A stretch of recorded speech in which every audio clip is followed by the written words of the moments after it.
he's staging his death, was my first inclination. Only because I know the pressure that's been building. I know he's got a warrant being served on his house. His doors are locked. There's a lot of pressure on this guy, and when you put pressure on people, he has a special ops background. He was in the Air Force. This guy can jump out of planes. He can live in swamps. You know, he can get around. He knows he has the training to do it. And so going down in Alabama in a swamp, again, I'm not surprised. And Mark sent an email to me tonight around 7:18 Eastern Standard Time through a Google account. The email is essentially wanting to set the record straight.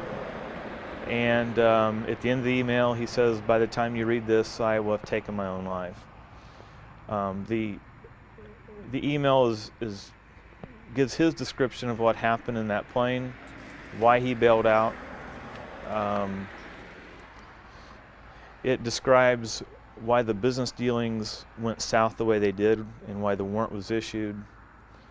And it also, lastly, talks about how great his wife Michelle is and how much stress he's put her through. He has a lot of remorse for that. He said that when he got to 22,000 feet, that basically a spider crack developed, and then it did implode on him, and it did come in on him.